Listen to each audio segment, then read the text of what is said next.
We haven't discussed Scottie Pippen in quite some time. As a matter of fact, he wasn't even the last Pippen that we've covered on this channel. That award goes to Larsa Pippen. But in this case, Scottie Pippen has come out in a GQ article where he discusses everything. He mentioned Michael Jordan a couple times, he took a shot at Charles Barkley, and surprisingly, he decided to discuss Ben Simmons and Kevin Durant. And I think you guys could all agree, whenever you say Kevin Durant's name in your mouth, well, he's gonna clap back, and that's exactly what he did. So what's going on, guys? Your boy Mike here. Before we get to the content, I just want to let you guys know that my podcast, Laced Up, is giving away a PlayStation 5 or an Xbox Series X. All you have to do is subscribe and turn on our notifications on that channel to enter, and once we get to 40,000 subscribers, we're gonna announce the winner on our community tab. Now that we get all that out of the way, cue the intro.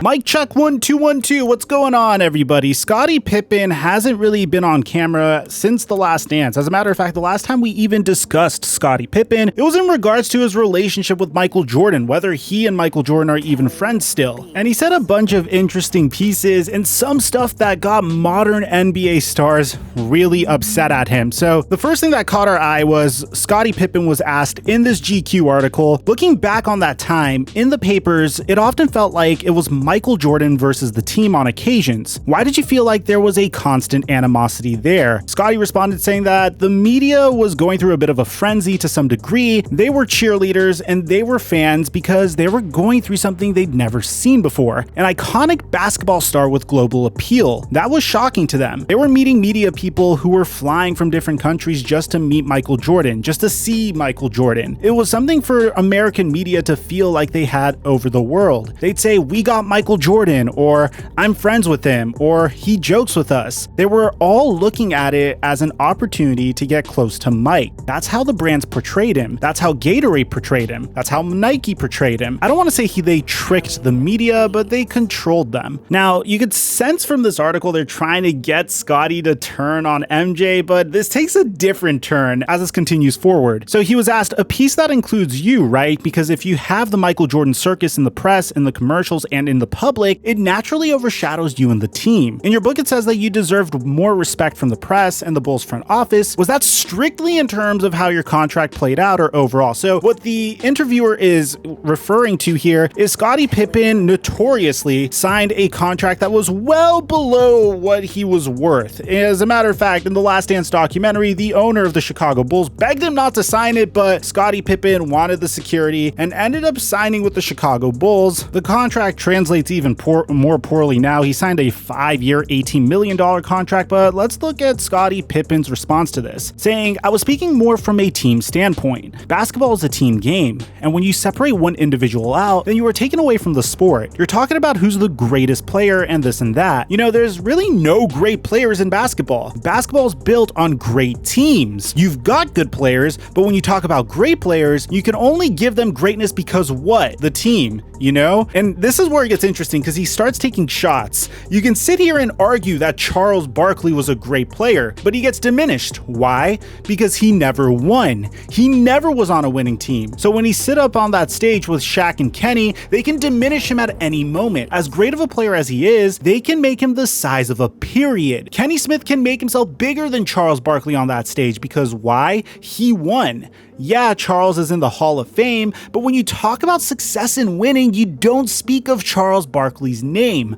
Until you put him on a great team like the Dream Team, that's where he gets his lift at, because he was a part of a team. He knows what it's like to get to the top. Great individuals don't tend to get there and they lose a little bit. They lack something. If you don't feel what it's like to win, then you are left out. And oh my goodness. So for those of you guys that don't know, Scottie Pippen and Charles Barkley have a bit of a checkered past with each other, because following Scottie Pippen's tenure with the Chicago Bulls and Charles Barkley's tenure with the Philadelphia 76ers and the Phoenix Suns, they both found themselves on the Houston Rockets, forming a big three with Hakeem Olajuwon, but at this point they were way past their primes. We're talking about the 1999 to 2000 season. And as a result, it was so bad over there that Scottie Pippen played horribly, Charles Barkley was a shell of his former self, and it ended badly. Both of these players just don't like each other. So it's no surprise that Scottie would go out of his way to take a dig at Charles Barkley, although he does it in a very passive-aggressive way because he calls him a great player, but then says he gets diminished. So it's a very backhanded compliment, if it's even a compliment at all. So after this, the interviewer asks, "It's interesting that you mentioned Charles Barkley because he once said that he would get arrested for murder if you didn't apologize for calling him fat after your breakup with the Rockets." Now, Pippen says, "I wish he would have went through with it because I never apologized to him. But I'll tell you what, he only got arrested for throwing some little white guys out of a window. I ain't never seen him fight a black man unless there were referees around. He plays his role like he's tough, and I don't know nobody he done whooped. Go back and check his record. Did I apologize to him? I told him to get me the hell out of there, and that's what I recall." Now, I want to give props to the guy that's interviewing Scottie Pippen because he's getting some pretty awesome sound bites from him. The next bit's even crazier because he goes at Kevin Durant. So this is what was asked. Staying in that era of basketball, there are people who put you up on a big pedestal. Mark Jackson said on the Dan Patrick Show this month that he'd rather have Michael Jordan guard him than you because of how physical you were on that end. Now, look at how far Scottie takes this. Like, he takes it, like he reaches so far to take a shot over here that it's actually hysterical. Scottie says that guys that I played against, Mark Jackson, those kind of guys, they have that level of respect. They don't like to be singled out as a team that Michael Jordan beat. Nah, Michael Jordan didn't beat them. The Chicago Bulls beat them. The Chicago Bulls were the better team. It's not an individual game. You can't go into basketball and beat nobody with an individual record. And I use this example of what happened to Kevin Durant just the other day. This is the first time we've really ever seen Kevin Durant have to be the man and bring the team home. We never really had to see that because he's had Russell Westbrook, Steph Curry, Klay Thompson. He's been beating people, definitely in Golden State by committee. With a team. He did that, but that team already knew how to win without KD. But you put KD in Brooklyn, and Kyrie gets hurt, and James Harden ain't that guy. Dang, he's taking shots at James Harden. Now Kevin Durant not only has to score for them, but also makes plays for them. And this is no knock to KD, but they asked me, has he surpassed LeBron James? And my answer was, LeBron James knows team basketball better than KD. KD can score better than LeBron, probably always has been able to, but has he surpassed LeBron?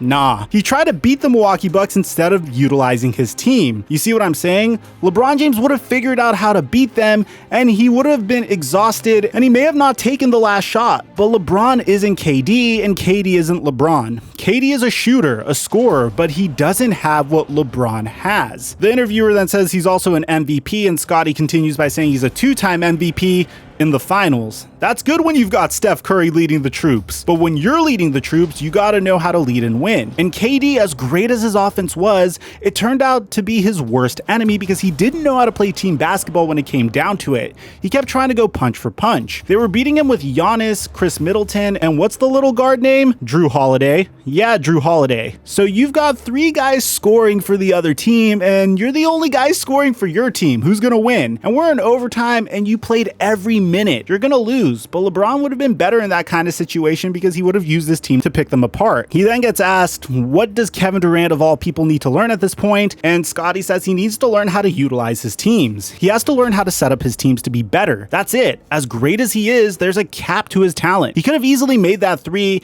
killed them in regulation, and we wouldn't have been talking about any of this. But I knew going into overtime, he wasn't gonna make it. He was taking all of the shots. You done played the whole game, bro, and they've got guys physically wearing you down. You're gonna lose. Giannis was under the same stress, but not quite. Giannis got rest, and he didn't have to score every time. KD, he got no rest and pretty much had to put a bucket on the board every time they went down. And he did that, but that's a lot. If he had a chance to do it all over again, he probably would do it the same way, but he doesn't have any more. He shot that last shot, and it was shorter than Giannis's free throw shots. Oh my God, Scottie Pippen is a savage. Now, of course, when you have Kevin Durant's name in your mouth, obviously he's gonna respond. I don't think there's ever been a point where whether you're praising him and you're saying something that's even slightly not factual, like what happened with Shannon Sharpe and Kevin Durant earlier a few months ago, or what happened with Jay Williams and Kevin Durant when Jay Williams was trying to praise him, but he wasn't 100% correct. I said in a few videos in the past on the Laced Up podcast, maybe KD was drunk when he said what Jay Williams claimed he said to him, but KD clapped back saying, didn't the great Scottie Pippen refuse to go in the game for the last second shot because he was in his feelings that coach drew up the play for a better shooter? So do that with what you will, because Scottie Pippen wasn't done here. This is the crazy part. This man goes on and like assaults Ben Simmons. So the interviewer says that the most recent heartbreak was the Sixers falling to the Hawks in 7 games. The biggest critique was of Ben Simmons' inability to play on the offensive side of the floor. Did you watch the series and what did you think? Scottie responds saying, why do you feel that way about Ben Simmons? The interviewer says that I was at game 7 and I think a lot of fans felt like to score 5 points and to almost have no points in the fourth quarter of all 7 games, plus his poor free throw shooting, is inexcusable. Now Scottie responds saying, okay, understood. You guys have been looking at Ben Simmons for 5 years now, and you can say this to Stephen A. Smith too. Y'all know he can't shoot. Y'all know he doesn't look to shoot in the fourth quarter. You know he's afraid to go to the foul line, and he doesn't want to be humiliated. So what are you asking me? I'm not against Ben Simmons, but I think he is who he is. I watched a lot of games that Doc Rivers shouldn't have had him in the fourth quarter. If I give you a deck of cards and I give you a deuce of heart and a deuce of diamond and we're playing spades, why do you keep grabbing those cards when you know you're gonna lose in that category? This kid has been this way the whole time, and Doc brought him in and set him up for failure. He's been like this, and you guys know he's been like this, and Doc kept putting him in the game. He kept letting that team do fouls on him. Take him out of the game. The Lakers did it with Shaq, and he's bigger and more dominant and probably more fearless than Ben Simmons. Doc set him up to be a failure. He's still a good basketball player. That's his weakness, shooting the basketball. But if you take that away from Ben Simmons, he's got no weakness. That's Giannis's weakness too. But Giannis doesn't mind being humiliated. That's the difference between him and Ben Simmons. Giannis will go to the free throw line and shoot 2 air balls and come right down the court the next time and try to dunk it on you. If Ben Simmons misses a free throw, he's going to start passing it before he gets to the free throw line on the other end. He didn't even want to cross half court with the basketball because he was so afraid of being humiliated going to that foul line. That's why he didn't try to make that dunk at the end of the game. He's been doing it all year, bro. So Scottie Pippen clearly woke up and chose violence today, but let me know what you guys think about his take. I personally don't agree with what he said about Ben Simmons. I guess Scottie Pippen was part of an era where it's okay to not know how to shoot a basketball, but when you're a point forward in the NBA today, I think it's absolutely necessary. A lot of the things he said about Kevin Durant were my own thoughts as well, and I think that's why Kevin Durant had to resort at attacking Scottie Pippen back as opposed to providing a rationale for what he said. Because at the end of the day, Kevin Durant is a scorer. He isn't necessarily known for his playmaking ability, although he did have a triple-double in one of the games in the series. I do believe that he was simply overmatched, and the fact that he almost got the Brooklyn Nets past that round is fairly impressive in my opinion, but that's my take on the situation. Let me know in the comment section down below what you guys think about all this. Aside from that, I'm your boy Mike, and I'm dropping our mic until our next upload.